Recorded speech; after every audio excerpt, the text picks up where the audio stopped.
Halo semuanya, perkenalkan nama saya Evifania, saya dari kelas 1A Keperawatan semester 1 dengan NIM 202307181.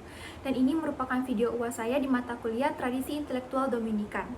Pada video UAS saya kali ini, saya mengambil materi tentang 4 nilai dasar, yaitu OBOR, yang terdiri dari Originality, Brief, Opportunity, dan juga refleksi. Sebelum saya memasuki lebih dalam tentang cara mengimplementasikan dan juga tantangan yang saya hadapi ketika melakukan penerapannya, saya akan menjelaskan terlebih dahulu definisi dari masing-masing nilai-nilai dasar tersebut.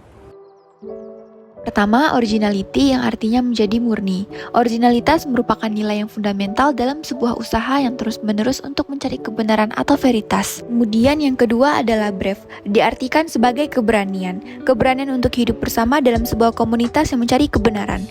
Inilah yang menjadi inti pewartaan San Agustin di tengah dunia dan masyarakat. Kemudian yang ketiga adalah opportunity atau kesempatan. Karena oportunitas mengandaikan adanya pilihan bebas manusia, maka setiap kesempatan berarti menjadi saat yang indah bagi manusia untuk menggunakannya dengan tepat, yakni kesempatan baginya untuk berbuat baik dan benar seperti yang dia kehendaki. Yang terakhir adalah berefleksi atau yang diartikan dengan bercermin. Diterjemahkan menjadi usaha untuk meluangkan waktu berpikir kritis dan komprehensif sehingga dapat mengambil keputusan yang baik. Nah, kita memasuki tahap cara atau usaha yang telah kita lakukan untuk mengimplementasikan keempat nilai dasar tersebut dalam kehidupan sehari-hari kita. Yang pertama adalah originality. Originality ini secara garis besar diartikan sebagai kemurnian atau kejujuran. Saya merupakan mahasiswa rantauan yang berdomisili asli dari Kabupaten Sanggau. Dan setelah lulus SMA, saya memutuskan untuk melanjutkan pendidikan saya di perguruan tinggi, khususnya di kota Pontianak ini. Saya memilih Universitas Katolik Santo Agustinus Hippo, dan artinya ketika saya menjadi seorang mahasiswa rantauan, saya jauh dari jangkauan kedua orang tua saya. Dan untuk setiap bulannya saya diberikan uang bulanan yang harus saya manage dan saya hemat. Setiap akhir bulan, kedua orang tua saya itu selalu menghubungi atau mengajak saya berkomunikasi, sekedar mengajak membahas atau berbincang-bincang mengenai uang bulanan yang sudah mereka berikan kepada saya gunakan untuk apa dan saya manfaatkan untuk apa. Ketika saat itu saya berusaha untuk berbicara sejujur mungkin dan secara terus terang dan tidak menutupi apapun. Ketika uang bulanan tersebut terasa kurang, saya bicarakan, maupun sebaliknya. Jika lebih, juga saya bicarakan, tidak ada unsur untuk melebih-lebihkan atau mengurang-ngurangkan. Kemudian dilanjutkan dengan nilai dasar yang kedua, yaitu brave, keberanian. Menjadi mahasiswa rantauan di kota Pontianak ini juga merupakan salah satu bentuk keberanian yang baru saja saya miliki. Sebelumnya saya dari SD sampai SMA tidak pernah jauh dari kedua orang tua. Ketika saya menjadi mahasiswa, saya harus mencoba dan berani untuk hidup mandiri di kota orang yang tidak ada keluarga satupun di sini, dan ini merupakan salah satu bentuk keberanian. Saya melawan rasa takut dengan keberanian yang ada dalam diri saya. Kemudian dilanjutkan dengan opportunity. Opportunity ini didefinisikan sebagai kesempatan. Berkuliah ini juga merupakan salah satu kesempatan yang sangat berharga bagi saya, karena tidak semua orang bisa merasakan duduk di bangku perkuliahan. Dan kesempatan ini harus saya manfaatkan sebesar-besarnya, yang semoga nantinya bisa berguna bagi diri saya dan kedua orang tua saya serta keluarga besar saya, baik dari segi finansial mau apapun itu. Dan yang terakhir adalah berefleksi. Berefleksi ini didefinisikan sebagai bercermin. Usaha yang sudah saya lakukan untuk mengimplementasikan nilai dasar tersebut kepada diri saya adalah dengan cara berdoa dan ikut misa pada hari Minggu.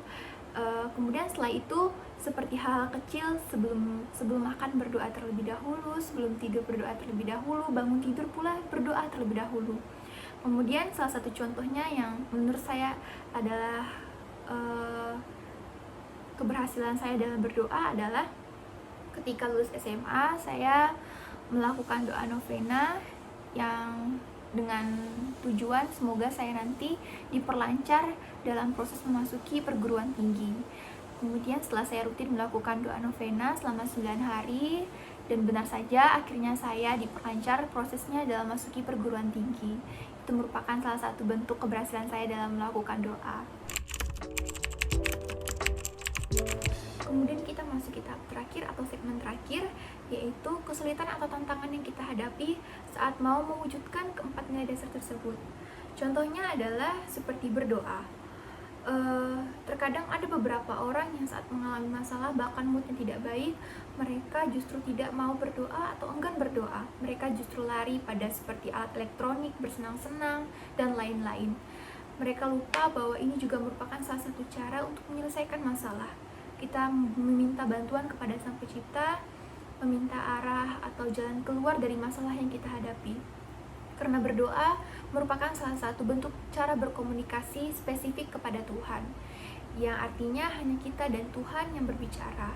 Pada saat itu merupakan satu kesempatan yang harus kita manfaatkan dengan sebaik-baiknya untuk mencari jalan keluar dari permasalahan yang kita hadapi. Tidak cepat dan tidak instan, tapi berlahan tapi pasti.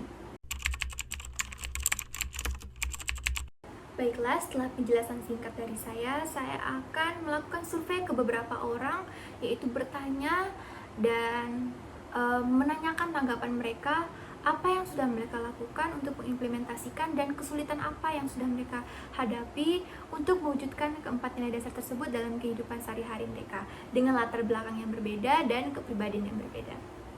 Perkenalkan, nama saya Rosyanti, alumni dari Universitas Tanjung Pura Pontianak, Fakultas Keguruan dan Ilmu Pendidikan, Prodi Pendidikan IPS. Saat ini saya sedang bekerja sebagai guru di salah satu sekolah swasta.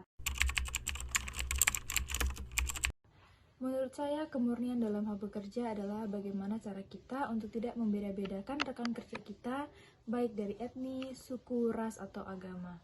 Kemudian, ada yang kedua, yaitu keberanian.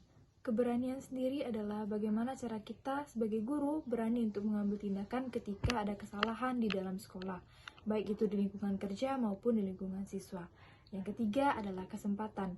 Kesempatan adalah bagaimana cara kita mendapatkan sesuatu yang lebih dari yang sebelumnya, atau kita menjadi lebih baik dari yang sebelumnya, entah itu baik dari rekan kerja atau belajar dari kesalahan-kesalahan yang telah kita lakukan. Yang keempat adalah bercermin. Bercermin adalah bagaimana kita melihat diri kita sendiri, kemudian merefleksikannya kepada orang lain.